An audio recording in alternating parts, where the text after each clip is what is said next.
তো Omar 40 days later যেদিক দিয়ে হেঁটে যাবেন, 40 দিন পর যেদিক দিয়ে হেঁটে যাবেন, শয়তান ওই রাস্তা দিয়ে হাঁটে না। সুবহানাল্লাহ।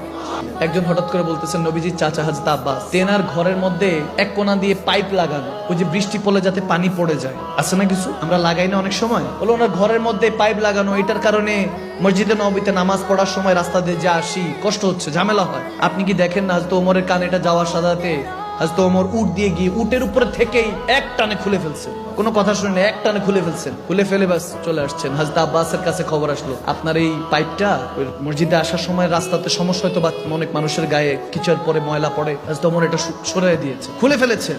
হযরত আব্বাস মুস্কি হাসি দিলেন, আচ্ছা আচ্ছা। তো সবাই জিজ্ঞেস করছে, আপনি কষ্ট পান নাই? এরকম বলেন, কষ্ট পাইনি, আমার কাছে এত কষ্ট লাগেনি। কেন, কি হচ্ছে? আপনি কষ্ট পান না, আপনার ঘরে এটা ভেঙে ফেললো, কষ্ট পাইনি এই জন্য মুস্কি হাসতেছি, এই জন্য হযরত ওমর নিজে এসে যদি কারণ জানে, নিজে সেটা আবার লাগাই দিয়ে যাবে।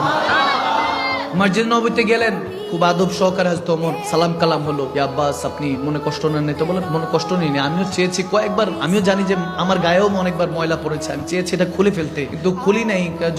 যখন এই বাড়িটা বানাচ্ছিলাম, ঘরটা বানানোর সময় পাইপটা যখন লাগাচ্ছিলাম, তখন আমার পেয়ারা নবী আসছিলেন। সুবহানাল্লাহ।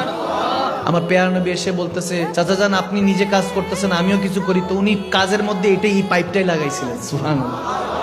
বলে নবীজি লাগিয়েছেন, এজন্য নবীজির পর্দার পরে এটা স্মৃতি হিসাবে রেখে দিয়েছি, খুলে ফেলি নেই, এটা ভেঙে ফেলি নেই, আমার পেয়ারা নবী স্মৃতি হিসাবে রাখতেছি। হযরত ওমর বলে, আগে বলেন নাই কেন?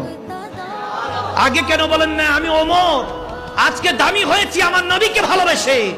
আমি তো সেই ওমর যখন আমার বাবা খাত্তাব একসাথে 7-8টা উটকে এক লাইনে দাঁড় করানোর জন্য বলতেন, আমি পারতাম না, বুঝতাম না, আমার গায়ে ব্যাট মারতেন, আঘাত করতেন।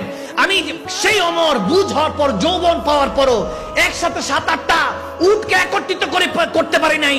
এটা তো আমার নবীর সাদকা, যা আজকে সারা পৃথিবী আমি কন্ট্রোল করি। সুবহানাল্লাহ।